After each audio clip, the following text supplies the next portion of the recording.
इन्हें भी क्या मोम का पुतला समझ रहे हो क्या? तुम्हारी लौ से ये लोहा पिघल नहीं सकता। मैं कुछ काम की बातें करने से पहले जरा कुछ लोगों का हिसाब ले लूं। महाराष्ट्र के उप मुख्यमंत्री एकनाथ शिंदे साहब की सभा कहीं चल रही थी, इतने से लोग थे और वहां पर तकरीर भाषण उनका चल रहा था। उतने में एक पतंग उड़कर आ गई, बिल्कुल उनके स्टेज के सामने आकर पतंग गिरी। पब्लिक चिल्लाने लगी। एकनाथ शिंदे साहब ने पूछा, पतंग कुणाची निशानी आहे का? तो लोगों ने कहा होते जलील थी। तो बोले पतंग कट गई, पतंग कट गई, कापलो आणि पतंग। एकनाथराव, ते पतंग आम्ही कापली आणि तुमच्याकडे पाठवली, कारण 14 तारखेला आपण दोघांना मकर संक्रांति मध्ये उड़ायचे आहे पतंग। और वो ये समझ रहे हैं कि पतंग आ गई है करके। लोगों को हम ये याद दिलाने के लिए भेजे हैं। दूसरे 1-2-4 लोग हैं जिनके ताल्लुक से बोलना जरूरी है। अभी आज समाजवादी पार्टी के एक नेता अबू आसिम ने बंबई में बयान दिया है कि वो औरंगाबाद वाला, मैं उत्तर प्रदेश का रहने वाला हूं, पटक कर तेरे 32 के 32 दांत गिरा दूंगा। ये अबू आसिम बोल रहा है किसके लिए? मेरे लिए। अब लाल टोपी के खेकड़े सुन, तेरा हिसाब निकालता हूं। ये जो लाल टोपी वाला है, ये इलेक्शन कैसे लड़ता है सुनिए आप लोग। लोकसभा का इलेक्शन आया तो मैदान में कूद पड़ता है। 2014 के लोकसभा इलेक्शन के अंदर अबू आसिम की समाजवादी पार्टी ने इलेक्शन लड़ा। लोकसभा का वोट कितने मिले? 2646। 2014 में औरंगाबाद ईस्ट से एमएलए का इलेक्शन लड़वाया ये लाल टोपी के खेकड़े ने। वोट कितने मिले? 134। 134 वोट एमएलए बनाता। फिर 2014 का सेंट्रल का इलेक्शन, जब अल्हम्दुलिल्लाह इस इत्तेहाद ने इम्तियाज जलील को एमएलए बनाकर भिजाया था, वहां पर उनका एक उम्मीदवार समाजवादी का पार्टी का उतारा गया था। भारतीय जनता पार्टी से पैसा लेकर। उम्मीदवार का नाम क्या था पता है? अफसर खान यासीन खान। मतं किती मिळाली? 2319। एमएलए बन रहे। फिर 2019 ईस्ट को, 2019 में ईस्ट कॉन्स्टिट्यूएंसी के अंदर यही लाल टोपी वाले ने अपने एक उम्मीदवार को खड़ा किया था। ये जो अभी 2 नंबर का धंधा करता है ना, फैसल कॉलोनी वाला। वोट कितने मिले थे? तो 5555 वोट मिले थे इसको, एमएलए बनता। फिर 2024 में हम खड़े थे, हमारे खिलाफ एक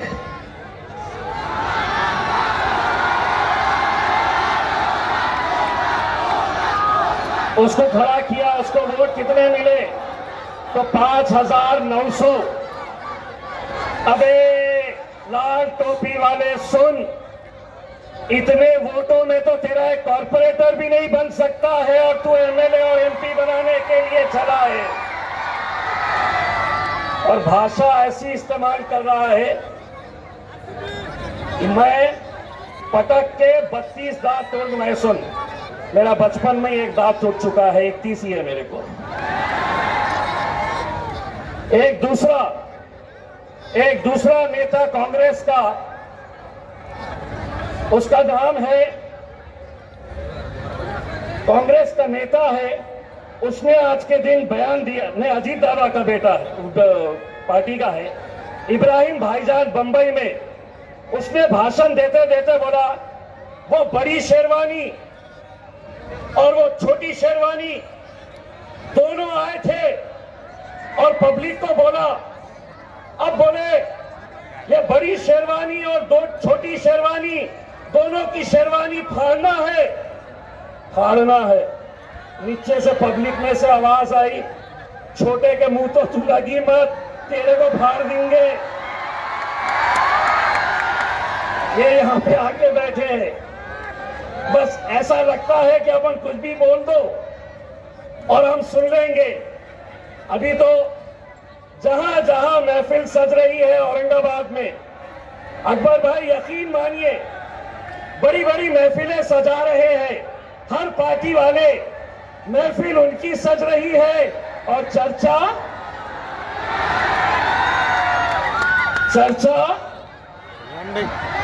दूल्हे भाई का चर्चा हो रहा है। इसीलिए हम ये बात कहते हैं, आज जो हमारे बारे में लोग कहते हैं उनके लिए एक बात कहना चाहता हूं। न जाने कितने चिरागों को मिल गई शोहरत एक आफताब के बेवक्त डूब जाने से। जो आ रहा खड़े रह रहा है, जो आ रहा है दिल में जो चाहे वो बोल रहा है। मैं आप लोगों को इतना यकीन दिलाता हूं, इस मुल्क के हमारे तमाम वो लोग जिन्होंने बैरिस्टर असदुद्दीन अवैसी साहब और अकबरुद्दीन अवैसी साहब इनके इत्तेहाद की कोशिशों को मजबूत करके आज मजलिस को पूरे हिंदुस्तान में फैलाने का और पहुंचाने का काम किया है, वो इत्तेहाद को तोड़ने की जो कोशिश की जा रही है। दोस्तों, एक पैगाम मैं आपको देकर जाना चाहता हूं। जो डसने वाले हैं इस इलेक्शन में, जो डसने वाले हैं उन्हें रोकना होगा, उन्हीं का जहर उन्हीं में उतारना होगा। अगर तुम्हें इज्जत की जिंदगी चाहिए औरंगाबाद वालों, तो आस्तीन के सांपों को इस बार कुचलना होगा। बहुत है। हद तो ये हो गई है कि आज हमें हर तरीके से निशाना बनाया जा रहा है।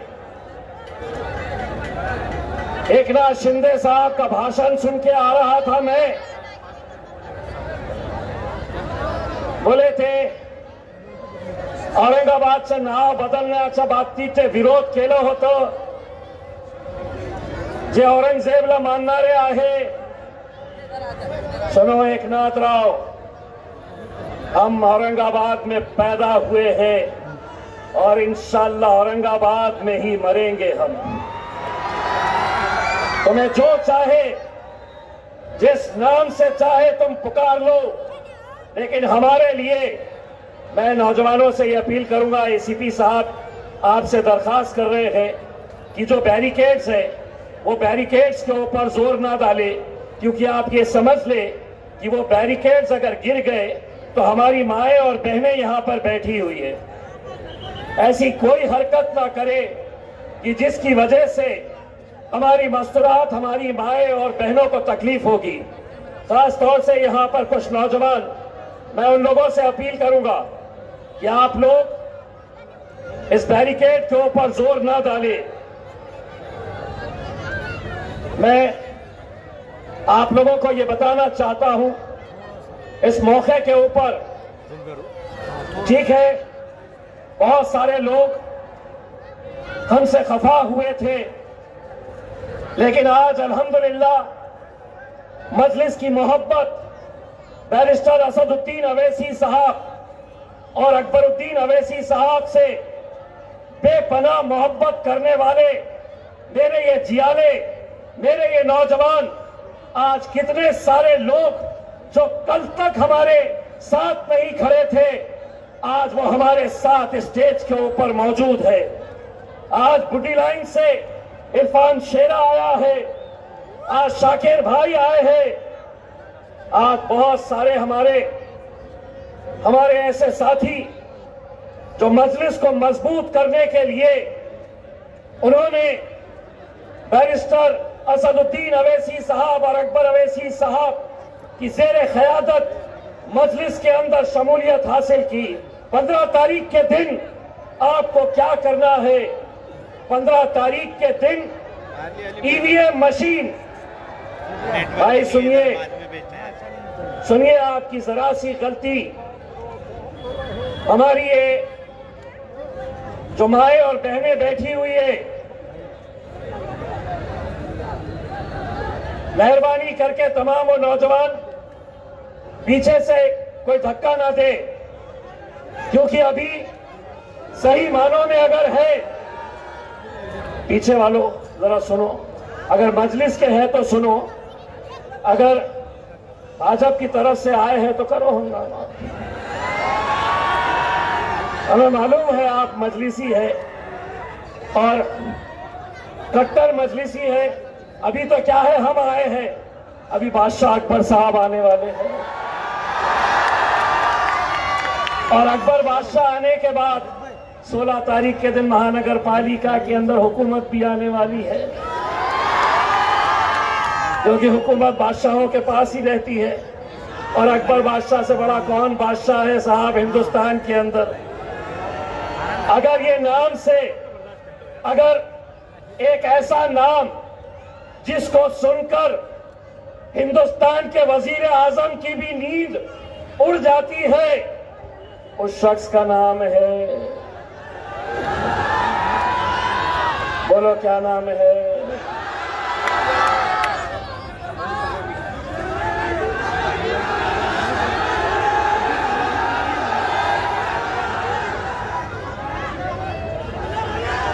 मैं आज इस मौके के ऊपर तमाम मेरे मजलिस के वो साथी जिन्होंने महज एक रात के अंदर, सुनिए साहब, महज एक रात के अंदर हमारे इस झंडे को दरकिनार किया, महज एक रात में उन्होंने मजलिस के झंडे को कहीं कोने में डाल दिया, हमारे हरे रंग के मफलर को उतार दिया, हमारी पतंग की टोपी को उन्होंने साइड में रख दिया।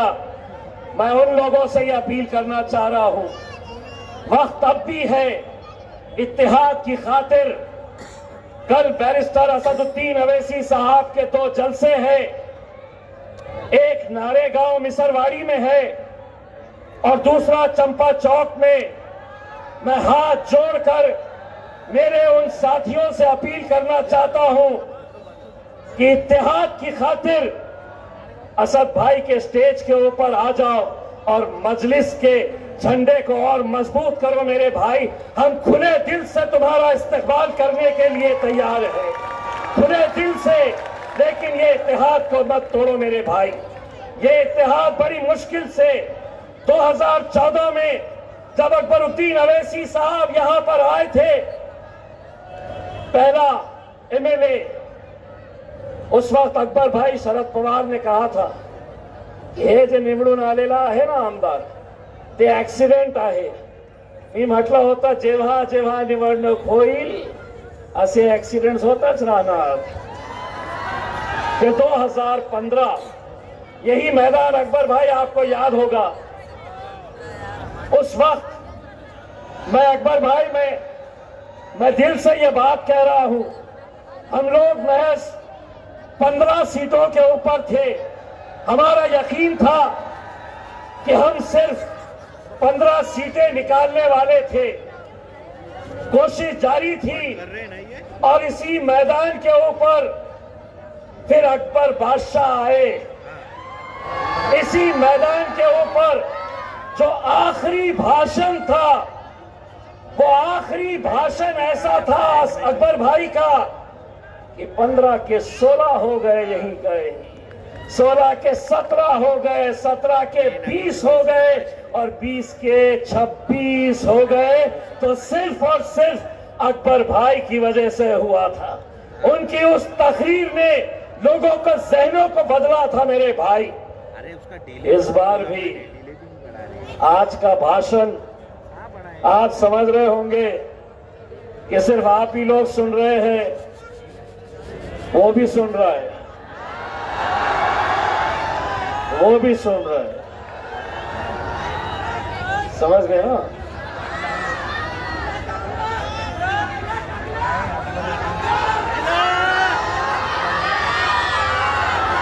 टकला कौन है? मैं टकला वकला कुछ बोलने वाला नहीं हूं। जाएंगे अकबर भाई के साथ इंशाल्लाह। और सिर्फ उन लोगों से ये कहना चाहता हूं, आरिफ सैफी साहब एक बहुत मशहूर शायर है, वो परसों औरंगाबाद आए थे मजलिस इत्तेहादुल मुस्लिमीन के एक जलसे में जो हमारे अब्दुल्ला भाई ने रखे थे, उसमें उन्होंने एक शेर पढ़ा था। मैं वो शेर पढ़ के आपसे रुखसत लूंगा। मतलब ये है यार दिलों के काले हैं, मतलब ये है यार दिलों के काले हैं, मौका मिलते ही सब डसने वाले हैं। मतलब क्या है यार दिलों के काले हैं, मौका मिलते ही सब डसने वाले हैं। मगर किसमें कितना जहर है हमको मालूम, मगर किसमें कितना जहर है हमको मालूम, क्योंकि सबसे ज्यादा तो सांप हम ही ने पाले हैं। यही सांप अब हमें ही डसने के लिए निकले हुए हैं। कोई पंजा लेकर आ रहा, कोई घड़ियाल पहनकर आ रहा, कोई अलग अलग रूप लेकर आ रहा है। अरे तुम्हें भी मालूम है, इस शहर के नौजवान, मेरी माएं बहनें बुजुर्गों, ये जब सुबह उठते हैं, पोलिंग बूथ पे जाते हैं, ईवीएम मशीन के सामने खड़े रहते हैं, अल्लाह ऐसा क्या कर देता है कि हाथ खुद ब खुद पतंग के ऊपर चला जाता है।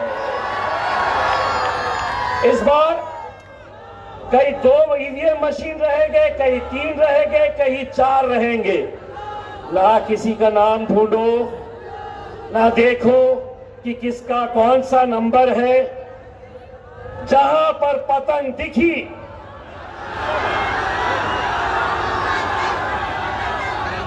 चार रहेंगे। पहला देखना पतंग, दूसरा बोलो, तीसरा, चौथा, ये 15 को करना है और 16 को साथ खत्म। जश्न कहाँ होगा हाजी साहब? मैं चाह रहा केदारपुरा, तो ये पीछे से बोल रहा गुलमंडी। 15 नंबर वालों तैयार रहो, इंशाअल्लाह। बोलो, है तैयार पतंग उड़ाने के लिए? मजलिस की कामयाबी की जमानत आप लोग देते हैं। 15 तारीख का दिन अपन उड़ाने वाले हैं। यकीन मानिए 14 तारीख के दिन अतुल सावे के हाथ में भी पतंग रहने वाली है, सिरसाट के हाथ में भी पतंग रहने वाली है। खैरे साहब, ये पतंग मैं नहीं लेने वाला, ये पतंग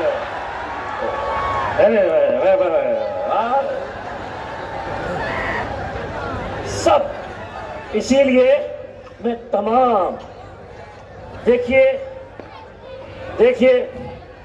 ये शहर इतना अच्छा है, हम सभी त्योहार एक साथ मिलकर मनाते हैं। इसीलिए हम आपको कह रहे हैं कि 14 तारीख के दिन तुम मकर संक्रांति मनाओ या ना मनाओ,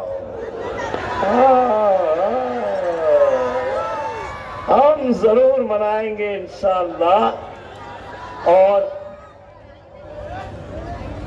जो लोग ये कोशिश कर रहे हैं कि हमारे इस इत्तेहाद को तोड़ा जाए, हमारे इस इत्तेहाद को बिखेरा जाए।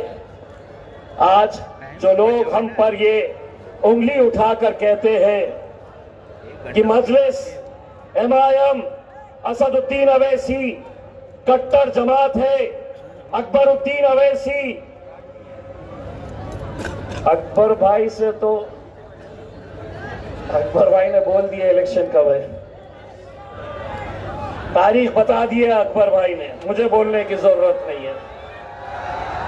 लेकिन आज हमारे स्टेज के ऊपर देखिए कि आज अल्हम्दुलिल्लाह हमारे पास तकरीबन 7 हमारे दलित भाई दलित बहन है, एसटी समाज के हमारी बहन है, ओबीसी के हमारे उम्मीदवार हिंदू समाज के भी आज स्टेज के ऊपर बैठे और वो कहते हैं कि हम कट्टर है। मैं मेरे तमाम दूसरे जाति और धर्म के मजहब के लोगों को, हमारे उम्मीदवारों को ये कहना चाहता हूं कि जमी पे घर बनाया है मगर हम जन्नत में रहते हैं। हमारी खुशनसीबी है कि हम भारत देश में रहते हैं। तुमको जितना बोलना है बोल दो। इलेक्शन सिर्फ इतना कहना चाहूंगा। अच्छा, 19 बच्चों के बारे में अब समझा। करावे पे हमारा तलाक करवाने के पीछे पूरी तैयारी कर लो तो। हाँ, मोहतरमा ने बोले ये मुसलमाना जो है ना वो 19 बच्चे पैदा कर रहे हैं। तो उन्होंने अपील किए, बोले ये 19 बच्चे पैदा कर रहे हैं, ये हिंदुस्तान को पाकिस्तान बनाना चाहते हैं। तो उन्होंने अपने भाइयों से बहनों से कहा कि अपन भी पैदा करो। तो हमने बोले नहीं 19 नहीं 20 करो ना, किसने रोका है। लेकिन तुम अगर ये सोच रहे हैं कि ये हिंदुस्तान का पाकिस्तान बनाना चाहते हैं तो सुन, 1947 के अंदर जब हमसे पूछा गया था कि तुम यहां रहेंगे क्या वहां जाएंगे, तो हमारे पुरखों ने कहा था कि हम इस मिट्टी में पैदा हुए हैं और इंशाअल्लाह इसी मिट्टी के अंदर हम दफन होंगे। मैं सिर्फ पुलिस डिपार्टमेंट से एक इल्तिजा करना चाह रहा हूं। हम इलेक्शन पूरे शांति के साथ, लोकशाही में हमको अधिकार दिया गया है कि हम इलेक्शन कैसा लड़े। लेकिन अगर कोई गुंडागर्दी करना चाह रहा है, कोई जोर जबरदस्ती करना चाह रहा है और पुलिस उनके ऊपर कार्रवाई नहीं कर रही है, मैं पुलिस कमिश्नर प्रवीण पवार साहब, यहाँ के डीसीपीज, एसीपीज और तमाम पुलिस डिपार्टमेंट का मैं बहुत आदर और सम्मान करता हूं। लेकिन अगर कुछ गुंडे अगर ये समझ रहे हैं कि ये इलेक्शन के अंदर गुंडागर्दी करेंगे, तो हमारी तरफ से एक बात सुन लीजिएगा। हम अमन चाहते हैं मगर गुंडागर्दी के खिलाफ जंग लाजमी है, तो फिर जंग ही सही। हम उम्मीद करते हैं कि ये इलेक्शन किसी से ना उलझते हुए हम लोग पूरी मजबूती के साथ लड़ेंगे। और मेरी माए और बहनों से खास तौर से ये इल्तिजा है, ये नौजवान जो पीछे खड़े हैं ये अपना वोट तो डाल देंगे, आप भी अपना वोट डाल देंगे, लेकिन वोट के साथ साथ मजलिस की कामयाबी के लिए दुआ भी जरूर करिए, क्योंकि दुआओं से भी अल्हम्दुलिल्लाह इलेक्शन जीते जाते हैं। बहुत बहुत शुक्रिया। वाखिर दावना अल्हम्दुलिल्लाह।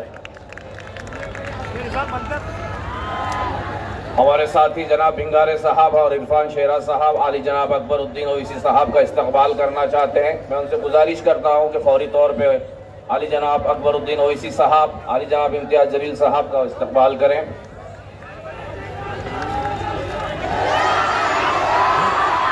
देखो देखो कौन आया, देखो देखो कौन आया। नाराए तकबीर, नाराए तकबीर, नाराए तकबीर। दिल थाम के बैठिए। आप जिनका इंतजार कर रहे थे, कुल हिंद मजलिस इत्तेहादुल मुस्लिमीन के मेरे कायद आली जनाब अकबरुद्दीन ओवैसी साहब आपके सामने तशरीफ ला रहे हैं।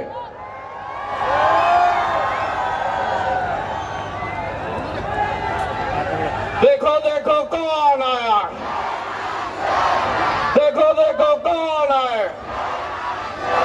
नाराए तकबीर, नाराए तकबीर।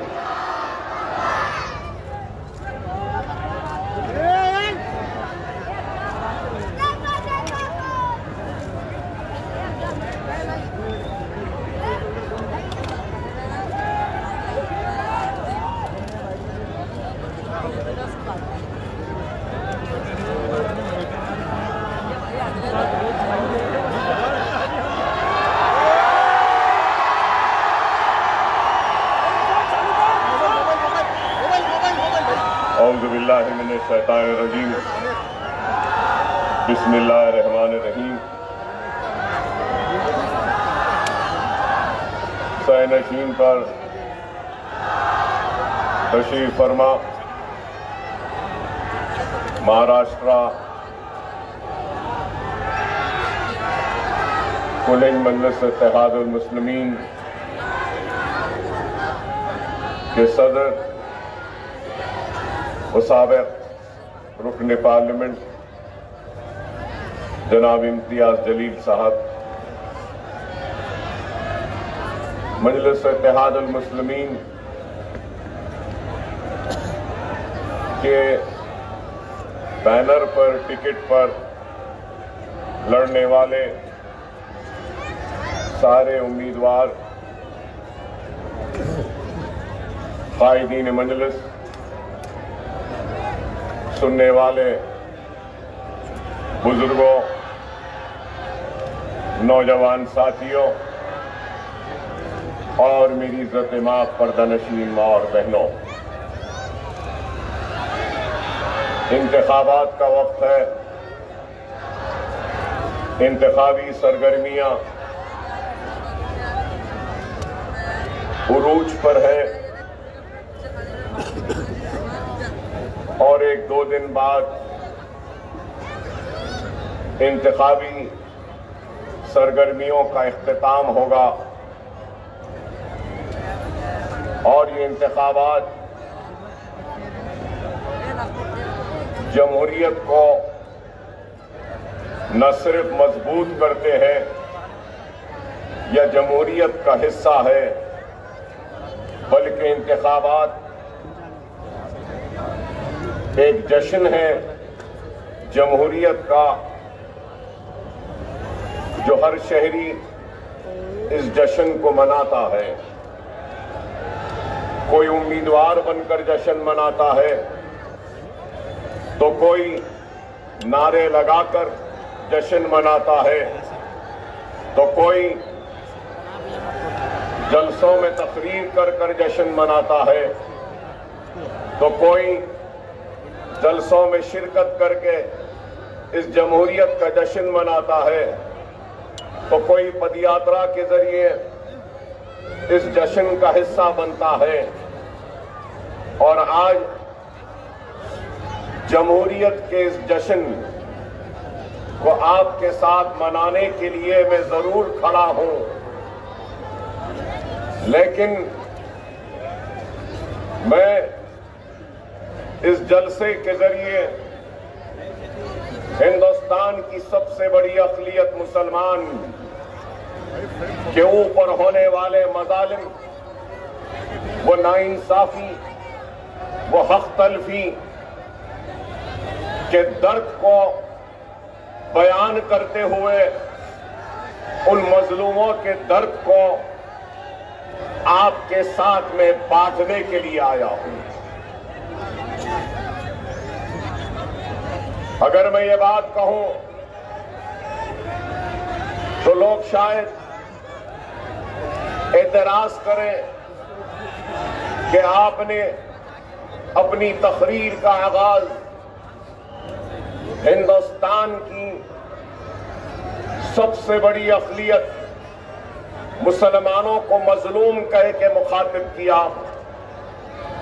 और उनके ऊपर होने वाले मजालिम और हक तलफी के दर्द को बयान करने की बात की। हां, ये मेरा हक है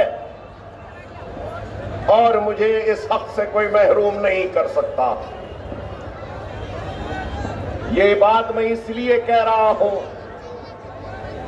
क्योंकि मैं अगर हिंदुस्तानी होने पर नाज करता हूं तो मैं ला इलाहा इल्लल्लाह मोहम्मद रसूलुल्लाह कलमा पढ़ने पर फख्र भी महसूस करता हूं। हिंदुस्तानी हूं, नाज करता हूं, मुसलमान हूं, फख्र है।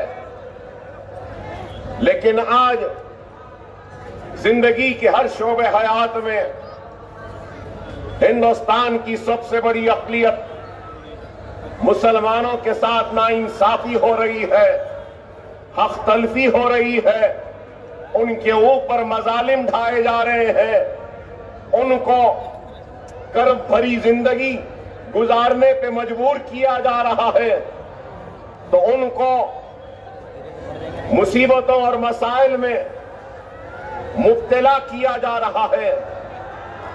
इसलिए ये बात मैं कह रहा हूं और मैंने दस्तूर पर हल्फ लिया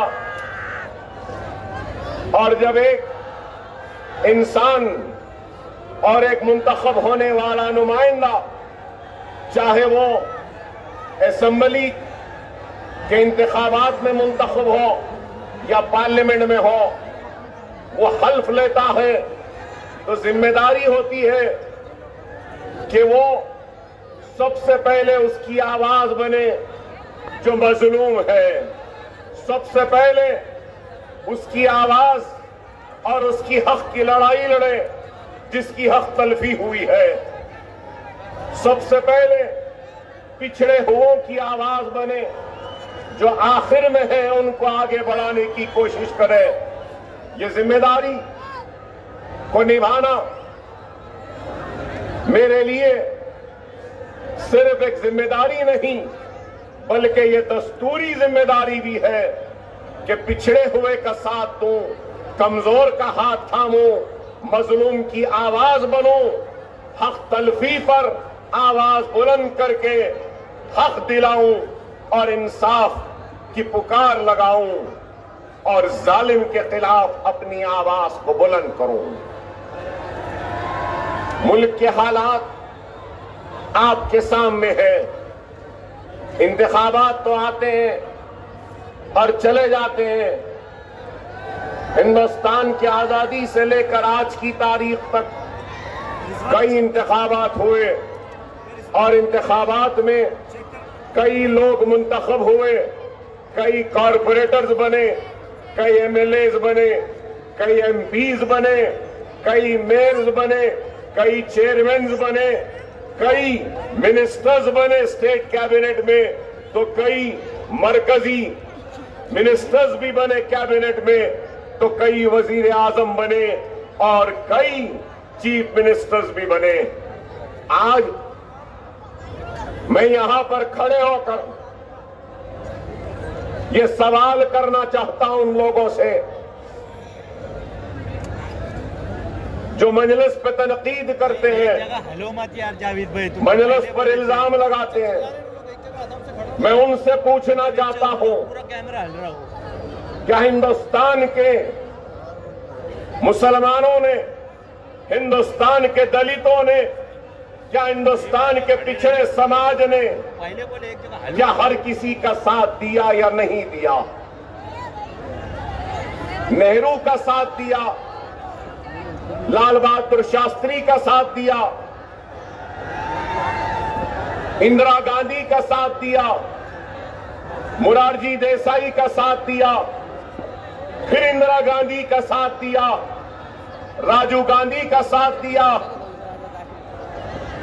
देवेगौड़ा का साथ दिया, आई के गुजराल का साथ दिया, चंद्रशेखर का साथ दिया, वीपी सिंह का साथ दिया, पीवी नरसिम्हा राव का साथ दिया, मनमोहन सिंह का साथ दिया,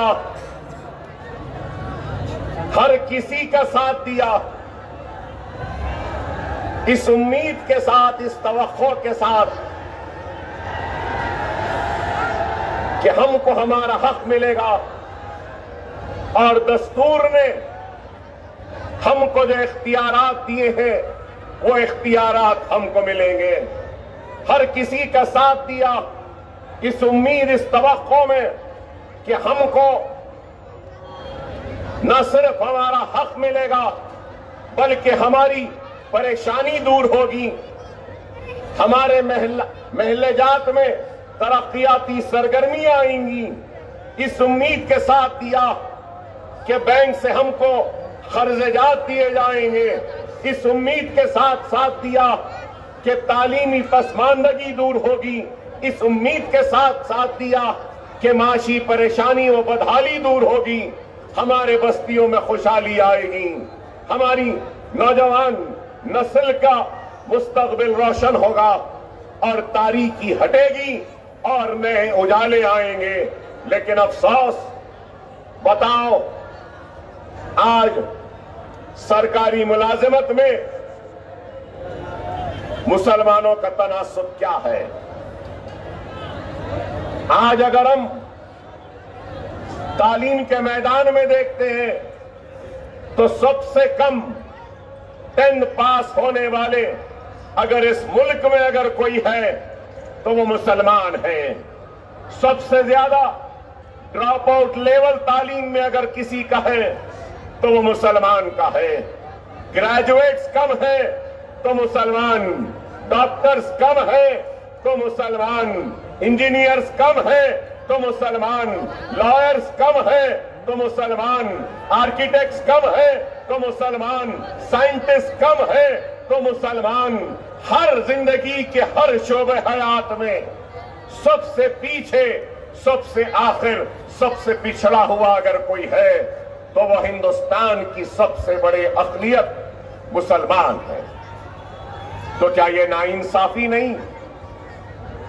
आपने, हर हुकूमतों ने हमें नजरअंदाज किया, हमारी अख्तलफी की, हमको पीछे ढकेल दिया, हमारे बस्तियों में तरक्कियाती सरगर्मियों से हमको महरूम रखा, बैंक के कर्ज़जात से हमको महरूम रखा, न सनत में जाने दिया, न तिजारत में जाने दिया, न रोजगार में जाने दिया, न तालीम के मैदान में आगे बढ़ने दिया। अरे इससे बड़ी नाइंसाफी और क्या हो सकती है बताइए। और आज मजलिस इत्तेहादुल मुस्लिमीन इसी हक तलफी, इसी नाइंसाफी और इसी जुल्म के खिलाफ आवाज उठा रही है और अपने इस जमहूरी जिद्दोजहद में मजलिस इत्तेहादुल मुस्लिमीन अपने दलित भाइयों को शामिल कर रही है। तो मजलिस इत्तेहादुल मुस्लिमीन बैकवर्ड क्लासेस को अपने साथ में ले रही है और ये बता रही है कि तुम हो और हम हैं जो इस मुल्क ने जिसको नजरअंदाज किया। आज हमको ये बात कहते हुए भी कोई हिचकिचाहट नहीं है कि आज हमारा हाल ये हो चुका कि एक चपरासी की नौकरी भी हमको नहीं मिलती है। यह आलम है। और आज मजलिस इत्तेहादुल मुस्लिमीन पर इल्जाम लगाने वालों, मजलिस इत्तेहादुल मुस्लिमीन पर तनकीद करने वालों, अगर तुमने हमारे बच्चों को पढ़ा लिया होता, उनको नौकरियां दे दी होती, बस्तियों में तरक्याती सरगर्मियां कर दी होती, बैंक से कर्जात दे देते, तिजारत में हिस्सेदारी देती और मुल्क की तरक्की का हिस्सेदार अगर मुसलमान को बनाया होता तो मजलिस को यहां तक आने की जरूरत नहीं होती, हिंदुस्तान के कोने कोने में जाने की जरूरत नहीं होती। अगर जाती तब भी मुसलमान हाथों हाथ मजलिस को नहीं लेता, अगर सारे चीजें मिल चुकी होती। तुमने महरूम रखा वो कौम जो महरूमियत का शिकार थी, आज वो कौम उम्मीद की नजर से देख रही है तो मजलिस इत्तेहादुल मुस्लिमीन की तरफ एक उम्मीद है, एक तवक्को है और वो समझते हैं कि किसी ने कुछ नहीं किया, हमको उम्मीद है कि ये कुछ करेंगे। और हमारी तारीख है कि हम सिर्फ जबानी जमा खर्च नहीं करते बल्कि अमली मैदान में काम किया। हमारा काम हमारी पहचान है। आज रियासत तेलंगाना में हमने जो काम किया है तालीम के मैदान में और फिर रोजगार के मैदान में, सेहत के मैदान में, ये अपने आप में खुद एक मिसाल है। मैं नहीं समझता कि किसी ने भी इतना काम किया जितना काम मजलिस इत्तेहादुल मुस्लिमीन ने किया। दारुस्सलाम एजुकेशन ट्रस्ट के इदारे, medical engineering college, MBA MCA college, hospital management college, college of physiotherapy, college of nursing, college of BSc and allied, दो दवाखाने, कॉलेज ऑफ आर्किटेक्चर, ये तालीमी मैदान में ये काम, दो दवाखाने, सेहत के मैदान में। और फिर आपको सुन के हैरत होगी कि मजलिस इत्तेहादुल मुस्लिमीन के 9 कोऑपरेटिव बैंक्स हैं, 9 ब्रांचेस हैं दारुस्सलाम कोऑपरेटिव बैंक के, 700 करोड़ के फिक्स डिपॉजिट्स हैं और उस अमानत के जरिए कई लोगों को रोजी रोटी का इंतजाम किया जाता है। तो घर बनाने के लिए खर्च दिया जाता है, तो तालीमी खर्च भी दिया जाता है, छोटे से कारोबार करने के लिए भी खर्चात दिए जाते हैं। ये काम है, हमने काम किया और काम के जरिए हम आगे बढ़ते गए और आज भी हम सिर्फ तकारीर नहीं बल्कि अमली तौर पर काम करने के लिए आए हैं। जो लोग नाकाम हो चुके वो लोग आज मजलिस पे तनकीद करते हैं, जिन्होंने कुछ नहीं किया वो तनकीद करते हैं। सिर्फ वोट बैंक की तरह हमारा इस्तेमाल किया, हमारे वोट लिए, इख्तिदार को हासिल किया और हमको भुला दिया। मजलिस इत्तेहादुल मुस्लिमीन आपको भुलाने वाले नहीं है या उस अवाम को कभी नहीं भुलाती जिस अवाम ने मजलिस इत्तेहादुल मुस्लिमीन को ताकत बख्शी। अगर मैं आज आपके दरमियान में आके खड़ा हूं, आपसे मुखातिब हूं और अगर मुझ में खिताबत करने का अगर हुनर है या सलाहियत है तो अल्लाह उसके रसूल की कसम ये मजलिस इत्तेहादुल मुस्लिमीन और आप जैसे जियाले, हमदर्द, मोहसिन मुसलमानों की देन है कि हम में ये काबिलियत आई है। जमात नहीं, आप नहीं, आपकी दुआएं नहीं, आपका इत्तेहाद नहीं, आपकी वाबस्तगी नहीं तो हम कुछ नहीं। मेरे खिताब से पहले इम्तियाज जलील साहब ने मेरे तारीफ के कसीदे पढ़े, शुक्रिया आपका, लेकिन मैं किसी तारीफ का हकदार नहीं। मैं नहीं जब तक कि ये नहीं।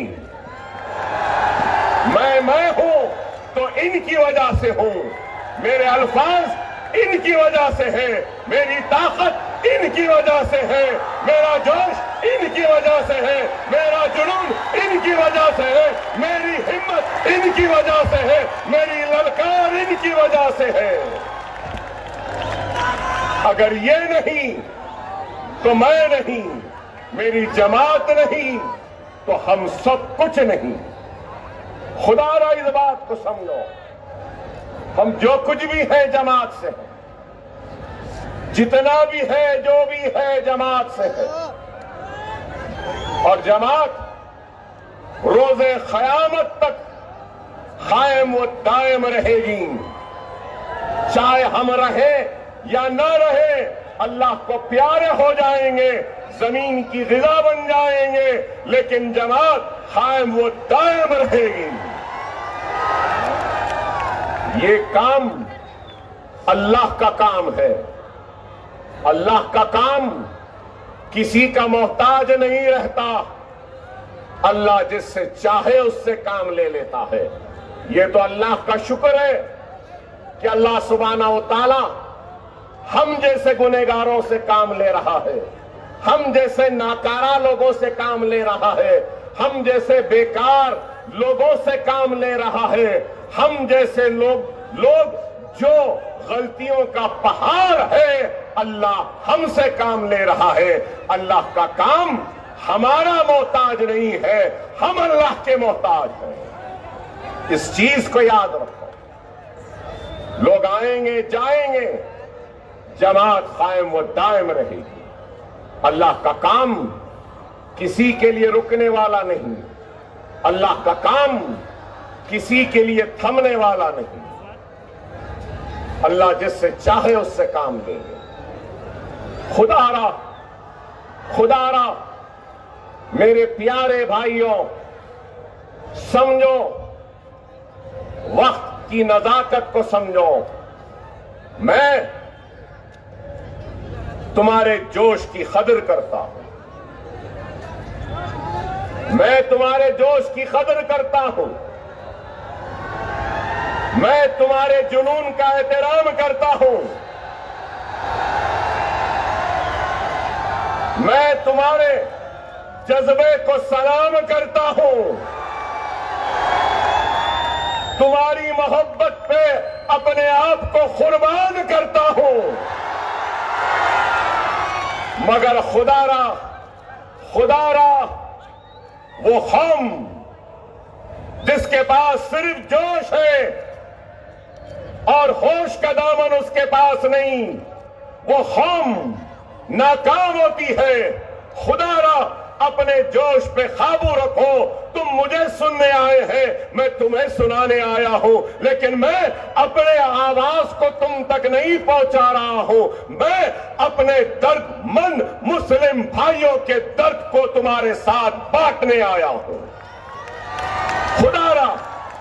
खुदारा सब्र का मुजाहरा करो, सब्र के दामन को छूटने न दो, होश के दामन को हाथ से फिसलने न दो, जोश को मुर्दा होने न दो।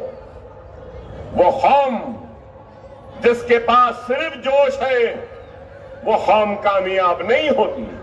वो कौम जिसके पास सिर्फ होश है, वो कौम भी कामयाब नहीं होती। वही कौम कामयाब होती है जिसके पास जोश भी होता है, और जोश को मंजिल मकसूद तक पहुंचाने के लिए होश भी होना चाहिए। जोश और होश की जरूरत है। खोने का गम मुझे भी है, लेकिन मुझे यकीन है खोने का गम औरंगाबाद की आवाम को ज्यादा है।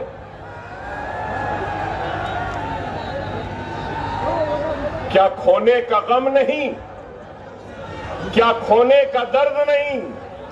मेरी मुराद क्या है? मेरी मुराद ये है, महाराष्ट्र जब से बना, औरंगाबाद मुस्लिम क़यादत से महरूम रहा। जब मुस्लिम क़यादत उठी अब्दुर्रहमान अंतोले के नाम से, तो उस क़यादत को गिरा दिया गया था। और वो क़यादत जो कई बरस पहले गिरी, 2014 में उठी थी, लेकिन बास कमबख्तों ने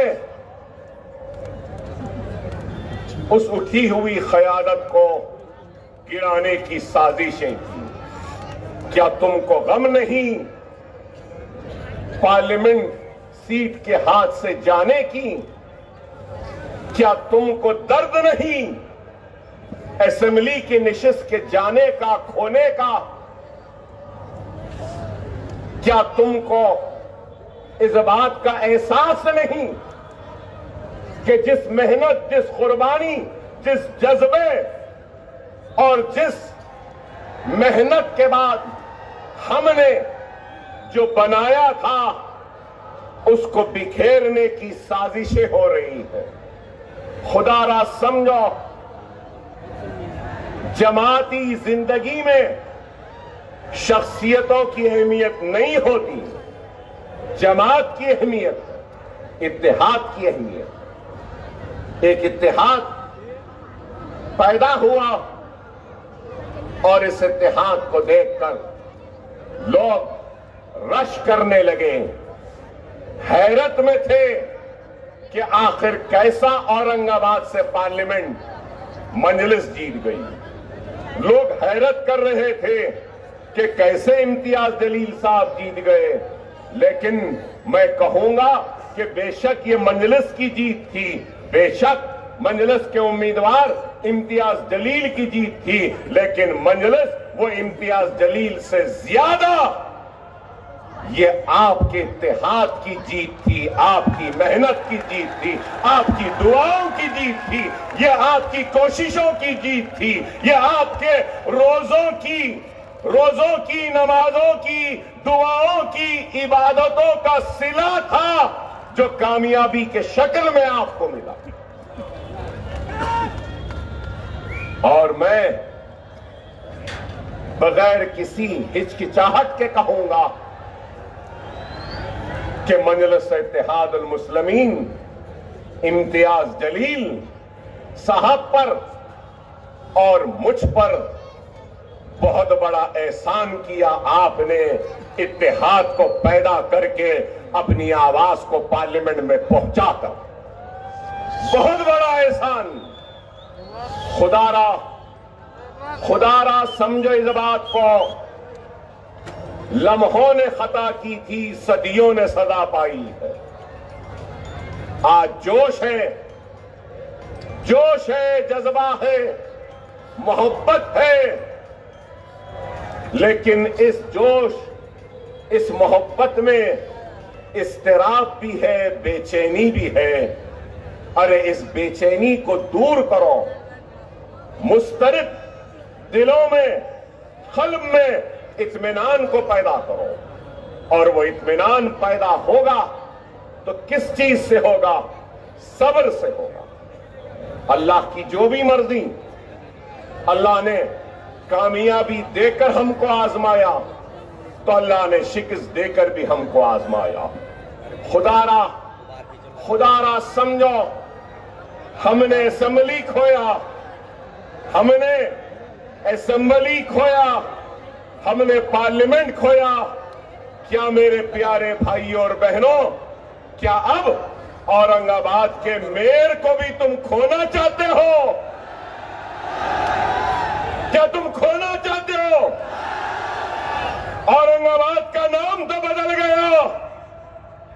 क्या तुम अपने भाई को मेयर बनता हुआ देखना चाहते हो या नहीं?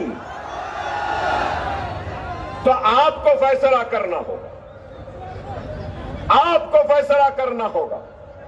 याद रखो, जमहूरियत में सबसे बड़ी ताकत अगर कोई है तो वो वोट की है। अपने वोट का सही इस्तेमाल करो और अपनी जमात के हक में इस्तेमाल करो। अगर हम अपने वोट का सही इस्तेमाल नहीं करेंगे तो फिर हम हाथ मलते रह जाएंगे। नाम बदलने वाले औरंगाबाद की मेयर की निशिस्त पे बैठ जाएंगे। खुदारा समझो मेरी इस बात को। मुल्क बड़े ही नाजुक दौर से गुजर रहा है। कभी भी मुल्क इतने नाजुक हालात से नहीं गुजरा जो आज गुजर रहा है। आप बताओ कि 2014 में भारतीय जनता पार्टी के इख्तिदार में आने के बाद से, नरेंद्र मोदी के वजीर आजम बनने के बाद से क्या वाकयात हुए? मजलूम कौन है, जालिम कौन है, ये मैं आपके दिलो दिमाग से सवाल करने आया हूं। क्या लब जिहाद के नाम पर मारा गया, क्या तुम भूल गए? घर वापसी के नाम पर पीटा गया, क्या भूल गए? मॉब लिंचिंग के नाम पर बाजारों में हमको लोच लिया गया, मारा गया, क्या भूल गए? हिजाब के नाम पर हमारे बच्चियों को कॉलेज जाने से रोक दिया गया, क्या तुम भूल गए? बीफ के नाम पर मारा गया, क्या तुम भूल गए? दाढ़ी के नाम पे मारा गया, क्या तुम भूल गए? टोपी के नाम पे मारा गया, क्या तुम भूल गए? कुर्ते पैजामे के नाम पे मारा गया, क्या तुम भूल गए? मुसलमान कह के मारा गया, क्या तुम भूल गए? ट्रेन में हमारी दाढ़ी थी, गोली मार दी गई, क्या तुम भूल गए? मसाजिद को की अज़ान को बंद कराने की बात हुई, क्या तुम भूल गए? शरीयत पे हमले होते गए, क्या तुम भूल गए? तलाक़ सलासा का कानून आया, क्या तुम भूल गए? तुम्हारी मसाजिदों को शहीद कर दिया गया, क्या तुम भूल गए? बुलडोजरों के जरिए तुम्हारे मसाजिदों को गिरा रहे हैं, क्या तुम भूल गए? बुलडोजर के जरिए तुम्हारे आबादियों को, घरों को गिराया जा रहा है, क्या तुम भूल गए? तुम्हारे मां बहन के हिजाब को पकड़कर खींचा जा रहा है, क्या तुमको दिखाई नहीं दे रहा है? समझो, खुदारा इसलिए मैंने कहा अपने कौम के दर्द को लेकर आया हूं और उस दर्द को दर्दमंदों के साथ बांटने आया हूं। यहां खड़े नौजवान, महाजोश में खड़े नौजवानों से सवाल है, नीतीश कुमार ने ऐसे हाथ पकड़कर जो हिजाब निकाला, क्या वो हिजाबी, क्या तुम्हारी बहन नहीं? क्या तुम्हारी मां नहीं? क्या तुम्हारी बेटी नहीं? अगर है तो उठो। क्या हुआ है हिंदुस्तान के मुसलमानों? हम पे जुल्म हो रहा है, फिर भी हम सिर्फ नारेबाजी में है, फिर भी हम खामोश है। अगर जब तक हम जमहूरी जिद्दोजहद नहीं करेंगे, दस्तूर के दायरे में रहकर ऐसे लोगों को जवाब नहीं देंगे, तो आज एक हाथ उठा है, कल कई हाथ उठेंगे।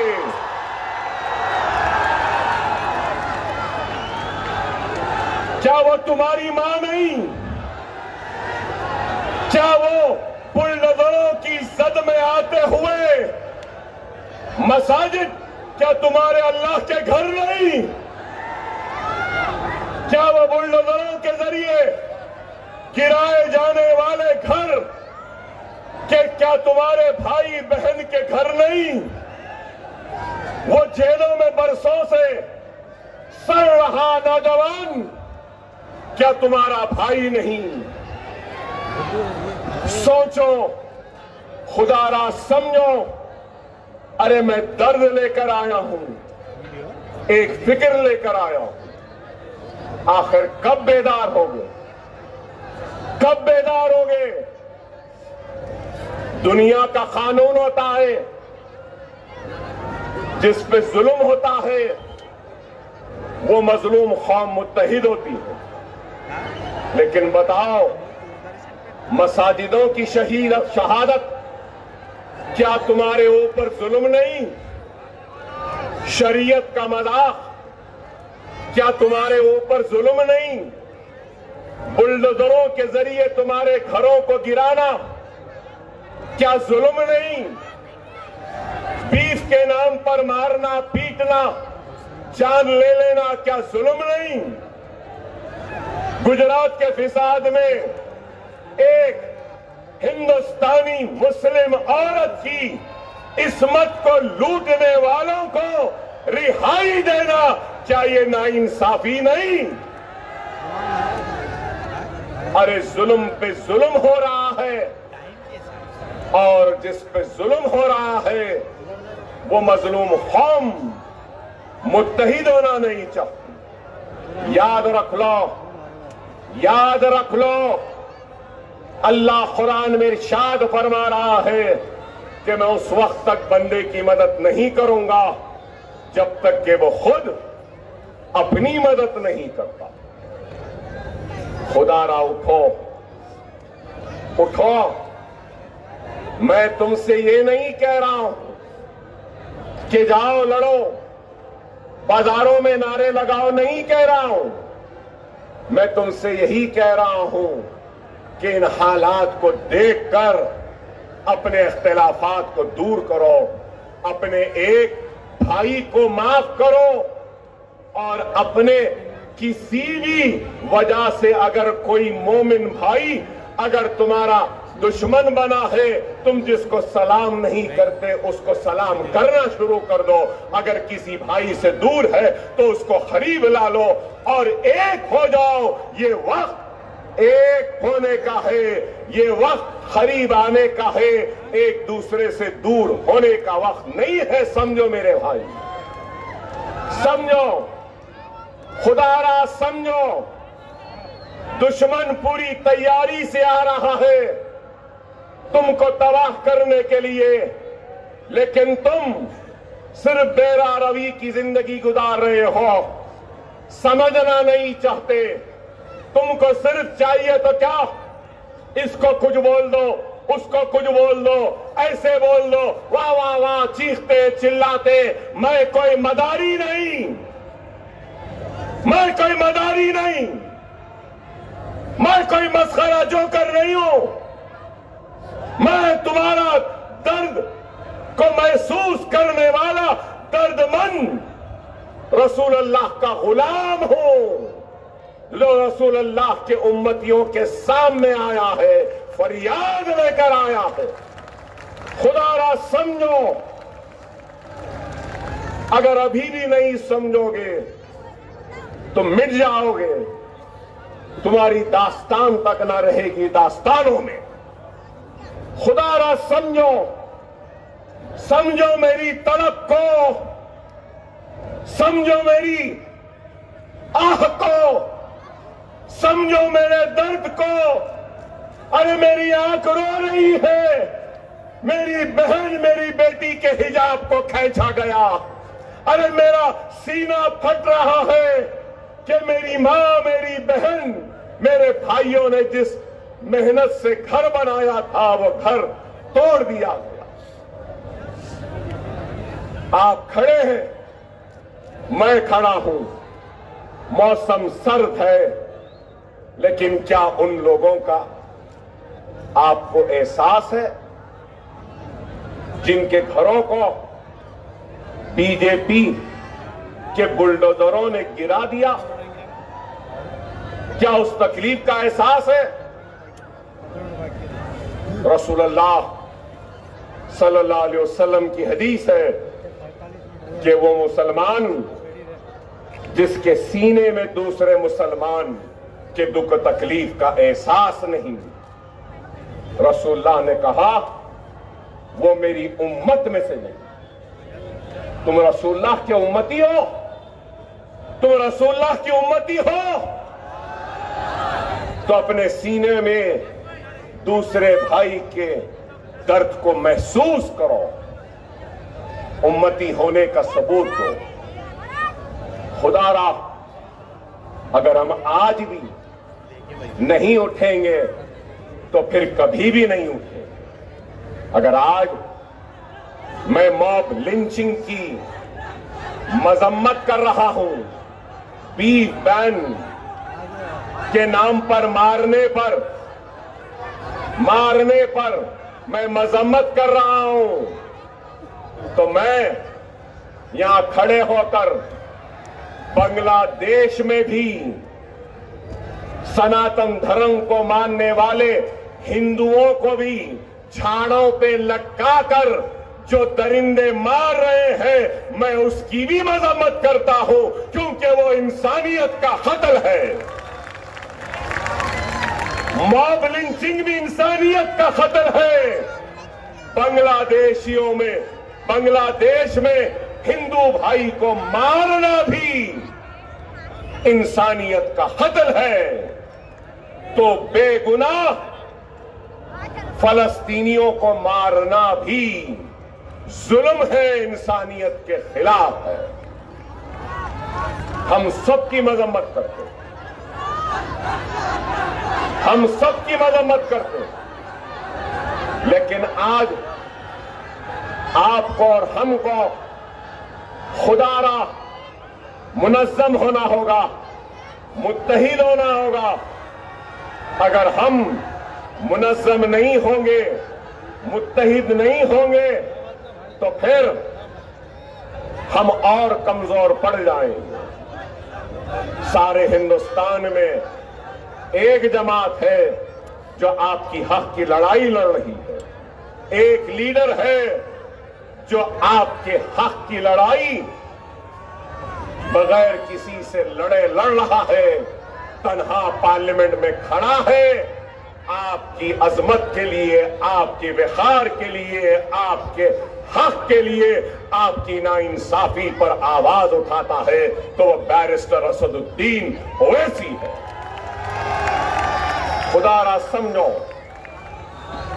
आज मुल्क का क्या हाल है। नरेंद्र मोदी साहब को इस मुल्क से कोई मोहब्बत नहीं, इस मुल्क की कोई फिक्र नहीं, इनको इस मुल्क की कोई परवाह नहीं। हिंदुस्तान की तारीख का सबसे नाकाम वजीर आजम का नाम अगर कुछ है तो वह नरेंद्र मोदी है। इस मुल्क को तबाह कर दिया, बर्बाद कर दिया। आपको याद होगा, यही नरेंद्र मोदी ने कहा था जब मनमोहन सिंह थे प्राइम मिनिस्टर, तो कहा था कि $1 70 रुपया हो गया, मनमोहन सिंह की उम्र से ज्यादा हो गया। बोले थे ना, याद है या नहीं? और आज $1 90 रुपये 21 पैसे हो गए। मिस्टर मोदी, तुम्हारी उम्र से बहुत ज्यादा हो गया। रुपया गिर रहा है, फिक्र नहीं। महंगाई आसमान को छू रही है, परवाह नहीं। मुल्क में बेरोजगारी बढ़ रही है, कोई फिक्र नहीं। फॉरेन एक्सचेंज रिजर्व हमारे कम हो रहे हैं, परवाह नहीं। स्टॉक एक्सचेंज बिल्कुल लड़खड़ा रहा है, नहीं मालूम कि कब स्टॉक मार्केट भी कोलैप्स हो जाएगा, इनको फिक्र नहीं है। डॉलर रोज बेच रहे हैं। क्यों? रुपया गिर रहा है, फॉरेन रिजर्व कम हो रहा है, फॉरेन इन्वेस्टमेंट नहीं आ रहा है, लेकिन इनको फिक्र नहीं है। फॉरेन इन्वेस्टमेंट क्यों नहीं आ रहा?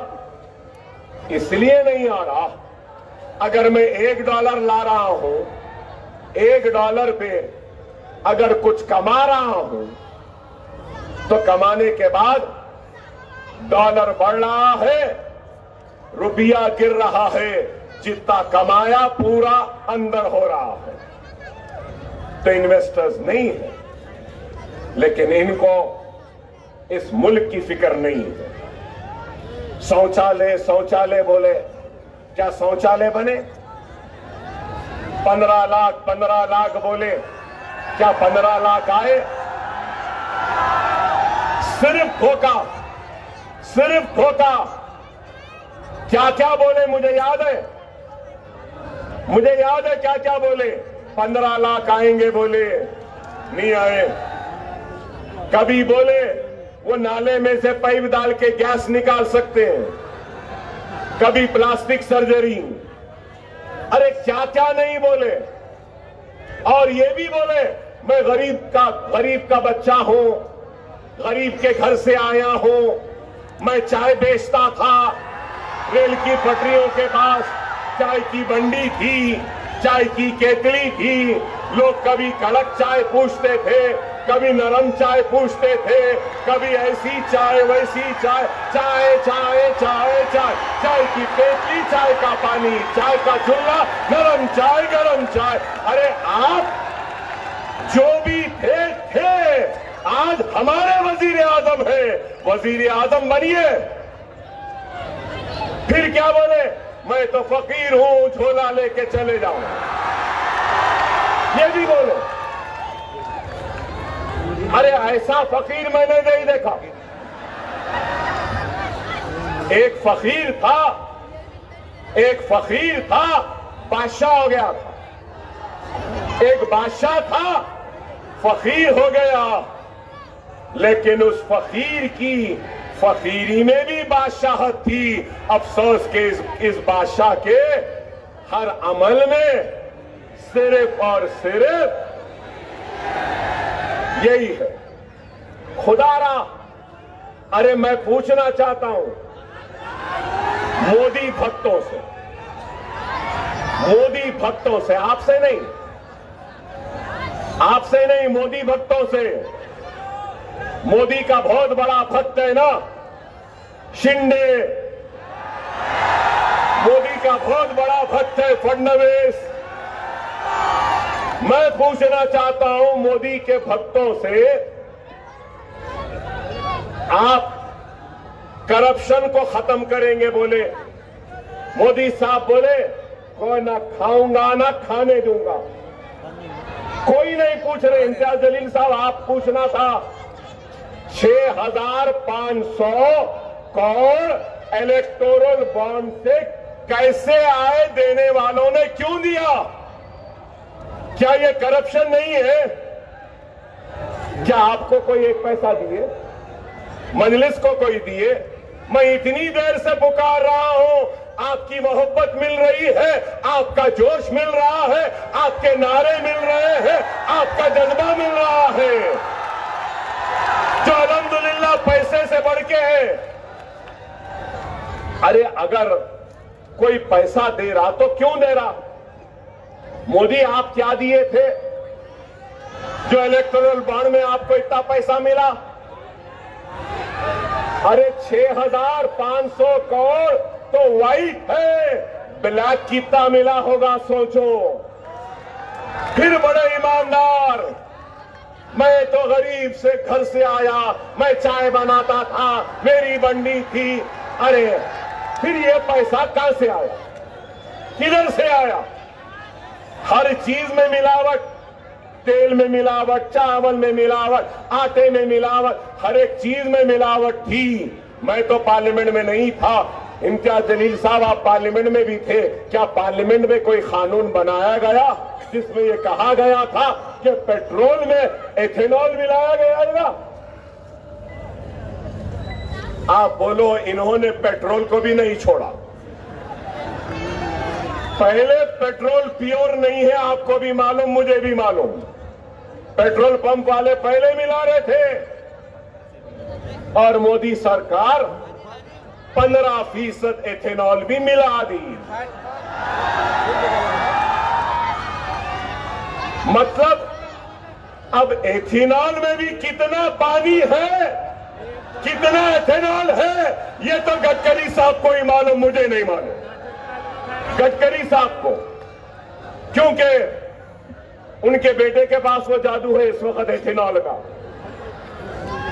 आप बताओ, ये मुल्क से मोहब्बत है? इलेक्टोरल बॉन्ड्स, एथेनॉल, हम बीफ नहीं खा सकते। फोन है ना, फोन है तो खोल के देख लो, इंटरनेट पे जाओ, सबसे ज्यादा बीफ एक्सपोर्ट कहां हो रहा है? हिंदुस्तान से जा रहा है। सारी दुनिया हिंदुस्तान का बीफ खा रही है, लेकिन हिंदुस्तानी बीफ नहीं खा सकता। बीफ है बोल के मारेंगे, बीफ है बोल के पीटेंगे, बीफ है बोल के लिंचिंग करेंगे, बीफ है बोल के लूट देंगे, लेकिन सबसे ज्यादा बीफ हिंदुस्तान से बाहर जाता। क्या है? खुदारा, खुदारा, आप समझो इस बात को। मोदी भक्तों, गौ रक्षकों, ऐ गौ रक्षकों, बोलो मोदी को मीट एक्सपोर्ट्स को रोक दो। वो नहीं बोलेंगे, वो नहीं बोलेंगे। मुसलमान जा रहा, बकरे का गोश्त है तो बोलेंगे नहीं बीफ है कह के मारेंगे। अरे मेरे भाई, खुदारा समझो, आज हम जो बोलते हैं ना, कोई बोलने वाला नहीं है। अरे आज सब पार्टियां हैं, कांग्रेस है, एनसीपी है, शिवसेना है ना? शिवसेना टूट गई, टूट गई, एनसीपी टूट गई, ठाकरे टूट गए, टूट गए ना? अब पूना में शरद पवार, अजीत पवार मिल गए, मुंबई में राज ठाकरे, उद्धव ठाकरे मिल गए, सब मिल सकते हैं। तो मैं पूछना चाहता हूं, क्या कलमा को भाई नहीं मिल सकता? क्या हम नहीं मिल सकते? क्या हम एक नहीं हो सकते? अरे ये सब मिल रहे हैं और हम हैं कि हट रहे हैं। मुझे टिकट नहीं मिला, मुझे इज्जत नहीं दी, मुझे कुर्सी नहीं मिली, मुझसे हाथ नहीं मिलाए। अरे इज्जत, जिल्लत, शोहरत, दौलत, मौत तो हयात सिर्फ अल्लाह के हाथ है। अल्लाह को राजी रखो, इज्जत मिलेगी, शोहरत मिलेगी, ताकत मिलेगी, इख्तिदार मिलेगा, हयात मिलेगी, सेहत मिलेगी। अरे ये सब फानी है, ये सब जानी है। अरे जमाती जिंदगी में ईसार करना पड़ता है, कुर्बानी देनी पड़ती। जमाती जिंदगी आसान नहीं होती। जमाती जिंदगी एक कांटों भरा लिबास है। लोगों को ये शेरवानी दिखती है, ये जमात की जिम्मेदारी, जमात की पहचान है, तो इसमें कई सुई भी है जो कई मर्तबा हमको चूकते हैं, लेकिन फिर भी हम मुस्कुराते रहते हैं, क्योंकि हमारे जात के मफाद से बढ़कर मिल्लत का मफाद है, जमात की इज्जत है और मुसलमानों का वक़ार है। खुदारा, खुदारा इस बात को समझो, हर वक्त जब कभी भी अकबर ओवैसी औरंगाबाद को आया, इत्तेहाद का भिखारी बनकर, हाथ फैलाकर इत्तेहाद की खैरात की भीख मांगता रहा। आज फिर ये एक दर्द रखने वाला गुनहगार भिखारी तुम्हारे पास आया है। औरंगाबाद वालों, अपना दामन फैलाए, हाथ फैलाए, तुमसे इत्तेहाद की भीख डाल रहा है। तुम मेरे दामन को भर दो अपने इत्तेहाद की खैरात से। ये खैरात मैं लेकर तुम्हारी हक की लड़ाई लड़ूंगा। ये खैरात लेकर मैं तुम्हारी जिंदगी में खुशहाली लाने की कोशिश करूंगा। ये खैरात लेकर जिसने हमारे हिजाब को खींचा, जमहूरी तौर से उससे इंतकाम लूंगा। ये खैरात लेकर मैं तुम्हारी शरीयत की हिफाजत करूंगा। ये खैरात लेकर मैं तुम्हारे मसाजिदों की हिफाजत करूंगा। ये खैरात लेकर मैं नौजवानों के मुस्तकबिल को रोशन करने की कोशिश करूंगा। खुदा रा दे दो, अगर इस आवाम से भीख मांग रहा हूं तो मैं मंजिल से दूर सब लोगों से भी दरखास्त करता हूं, इल्तिजा करता हूं, आओ तुम मेरी निशिस्त पे बैठ जाओ, मैं तुम्हारे कदमों तले बैठने तैयार हूं, क्योंकि मुझे मिल्लत का मफाद अजीज है अपने जात से ज्यादा। दावत देता हूं क्या हो, खुदारा आओ, जमात में आ जाओ। अभी मैं सुना हमारे लोग बोले कि पतंग उड़ाना है। पतंग नहीं, पतंगा उड़ाना है। 4 पतंग उड़ाना है, 4 वक्त बटन दबाना है। और कौन से दिन उड़ाना है? तारीख क्या है? तारीख क्या है? अरे जोर से बोलो, जोर से बोलो, जोर से बोलो। सुन ले शिंदे 15-15 कह रहे लोग, है ना? 15 तारीख को 15 मिनट निकाल लो, मजलिस को और डालो। 15 मिनट निकाल लो, जमहूरियत को मजबूत करो। 15 मिनट निकाल लो, अपने कारपोरेटरों को मुंतखब करो। 15 तारीख को आसमान में सिर्फ पतंग पतंग पतंग पतंग रहेगी। इंशाअल्लाह जश्न मनाएंगे। नारे तकबीर, नारे तकबीर, नारे तकबीर। हिंदुस्तान, हिंदुस्तान, हिंदुस्तान। पतंग पतंग पतंग पतंग पतंग पतंग पतंग पतंग रहेगी और इंशाअल्लाह मजलिस की कामयाबी होगी। वाखिर दान अल्हम्दुलिल्लाह रब्बिल आलमीन।